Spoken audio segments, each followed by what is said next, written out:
Ian, eu queria te fazer uma pergunta, mano, porque é uma coisa que eu tô estudando agora e eu acho que é cada vez mais assim de extrema importância para esse nosso momento. Eu acho que para o futuro, eu acho que para compreensão de que o momento que a gente está vivendo é parte de um processo, não é um momento isolado.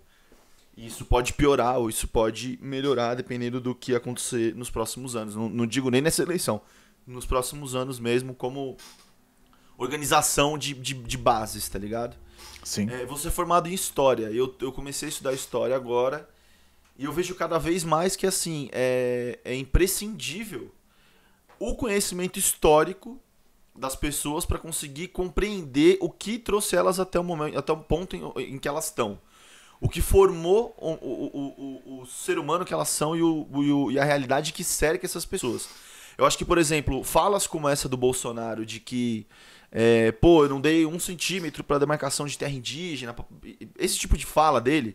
Eu vi também que no Flow ele tava falando sobre a Constituinte do Chile. Que eu também nem sei. Mano, é tanta mentira que eu não sei se é real ou não. Se é real, eu acho do caralho.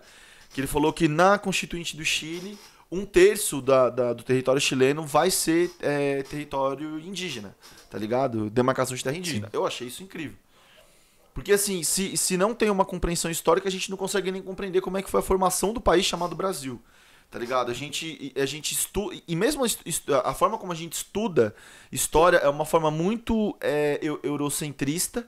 Então a gente compreende o mundo a partir da Europa e todo o resto do mundo era uma grande, mano. Era uma grande loucura, era tudo, mano. É um monte de selvagem e que o europeu chegou, né,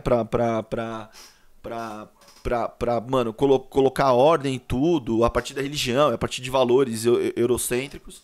Então a gente fica com essa compreensão porque falta o nosso conhecimento histórico. Então eu quero saber de você como historiador e como quem cria conteúdo na internet também. É óbvio que política e história não se desassociam em momento nenhum, pelo menos pra mim. Mas a importância de se estudar a história e de se procurar estudar a história de uma forma caralho, sem esse véu ideológico que a gente tem até hoje, em tudo, na mídia, em tudo, e também é um véu eurocentrista pra caralho, que faz com que Sim. falas como essa do Bolsonaro sejam recebidas de uma forma, pô, não, realmente, não tem que ter demarcação de terra indígena. Sendo que num tropeço histórico, que 500 anos é um tropeço histórico, tá ligado? Aqui era um território, mano, originalmente indígena, sacou? Então eu queria entender de você que é historiador e que tem essa formação, a importância do conhecimento e do saber histórico nesse processo Pois de politização, tá ligado? uma das coisas que é interessante é um dos textos mais importantes do Marx e do Engels é o Manifesto Comunista, né? Que eles escrevem ainda na juventude e tal, e até hoje é um dos textos mais básicos e mais importantes aí pra gente conseguir introduzir as pessoas nesse ideal. Uma das coisas novas que o manifesto traz é uma análise histórica para depois fazer uma proposição. Ele não é só um programa que traz proposições.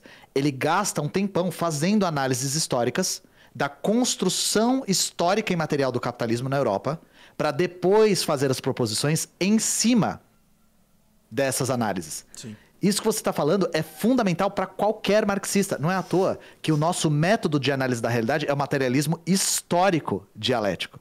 E isso deve ser aplicado ao Brasil sempre, sempre. O grande problema é que a nossa classe é privada desse conhecimento histórico. E não só disso. Não só do conhecimento histórico em si, mas de uma análise histórica crítica. Porque a pergunta que deve ser feita é: por que que a história é contada dessa maneira? Por que que ela é contada dessa maneira? E não como ela é contada. Por que que nós somos privados de estudar a história? Até recentemente, nós éramos completamente privados de estudar a história da África nas escolas, sendo que nosso país tem maioria de negros. O país que mais escravizou por mais tempo, foi o último a abolir.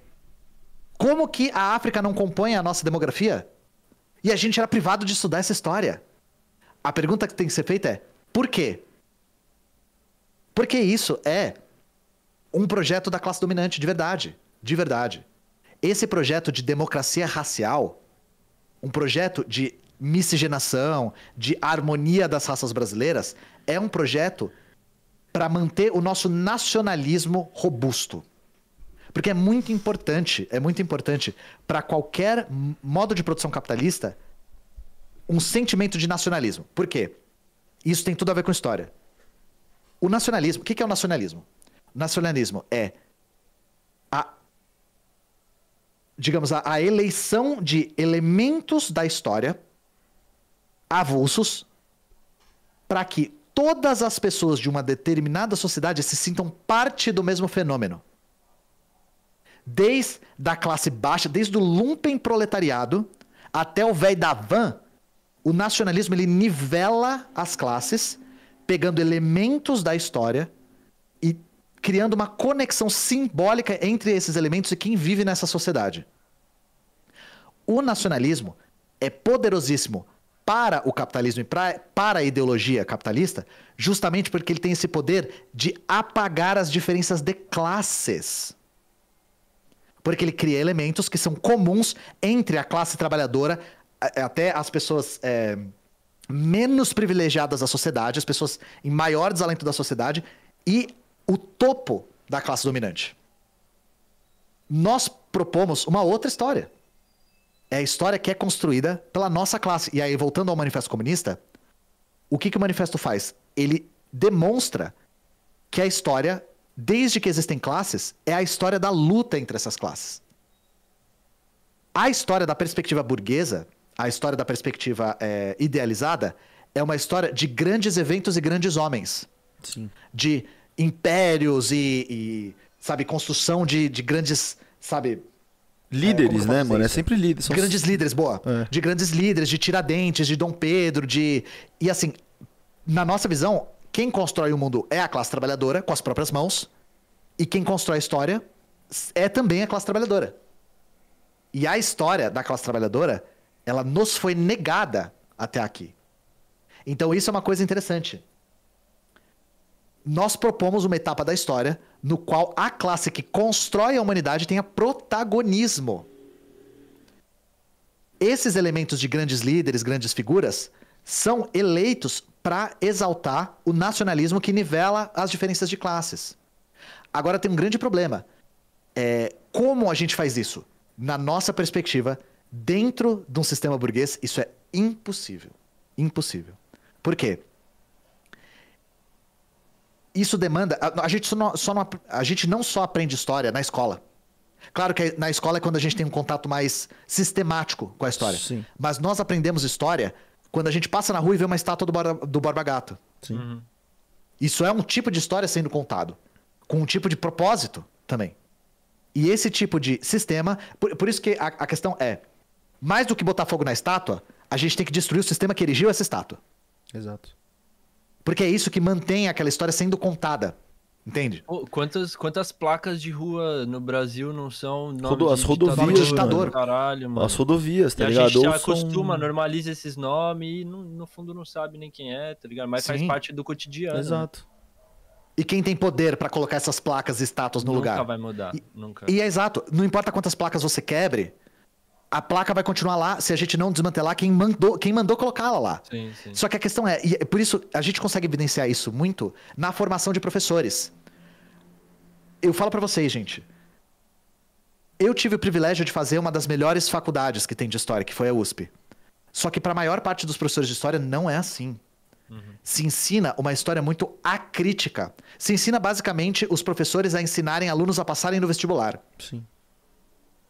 E eu juro pra vocês, se vocês pegarem alguns professores de história que não tiveram o privilégio de ter uma formação tão robusta quanto eu tive, porque foi privilégio meu, sabe? Eu pude passar na USP. A maior parte das pessoas, a gente sabe que faculdade particular é gente que tem que trabalhar que faz.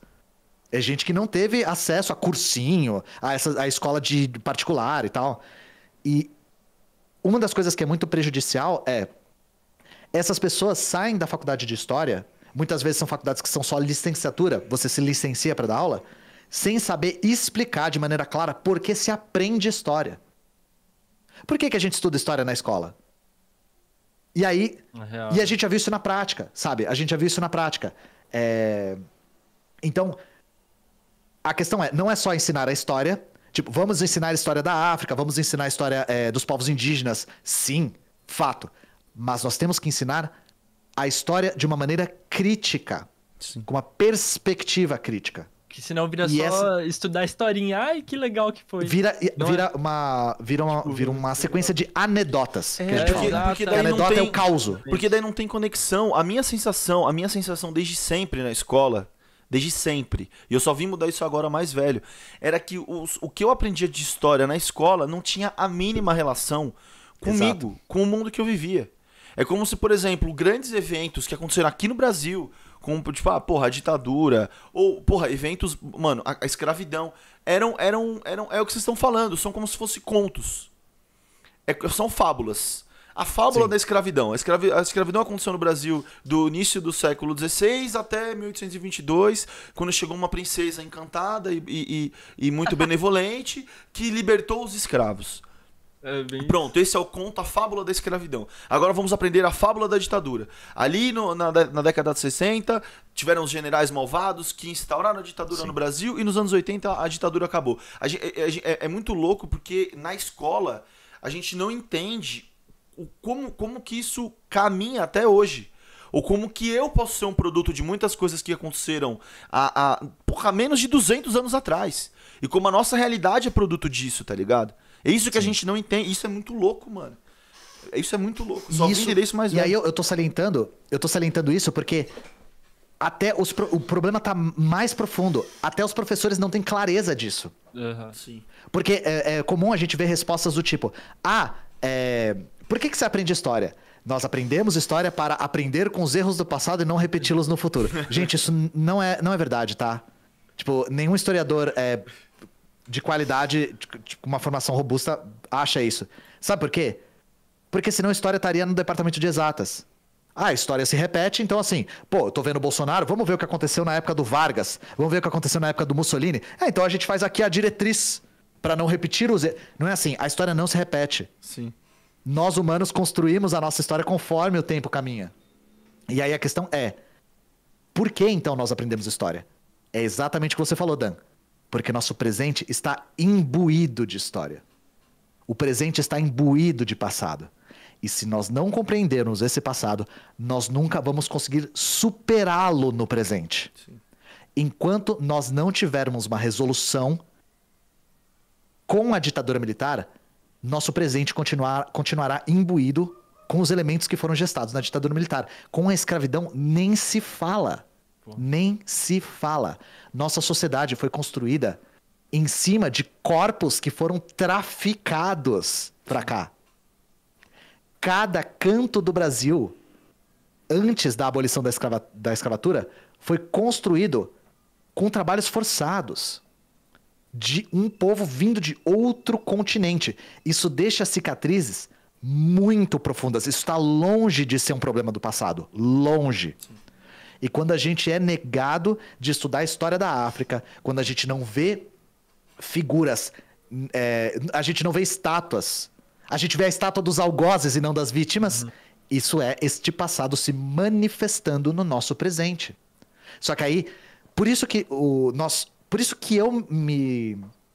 sempre me apoio no marxismo-leninismo para isso.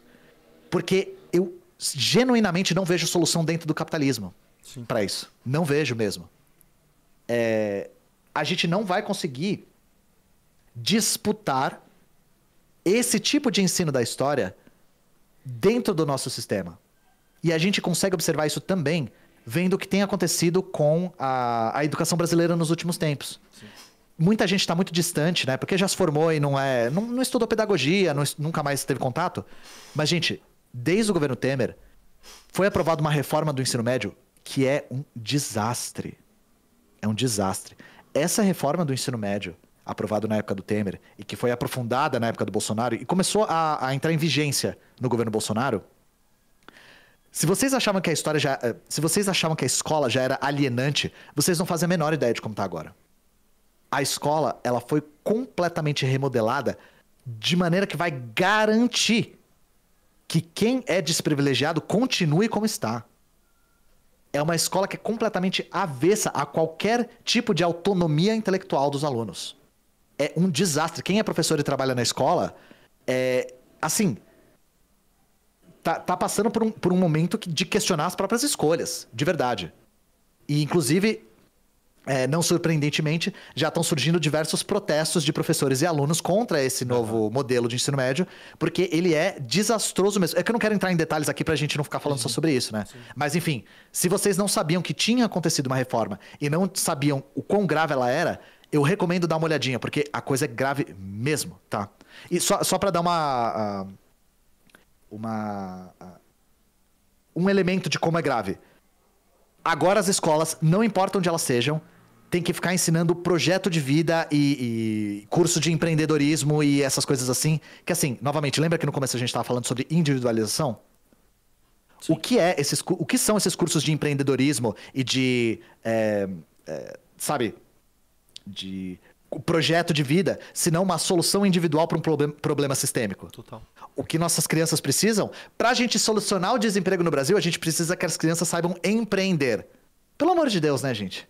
Hoje mesmo eu li uma matéria do Estadão, que assim...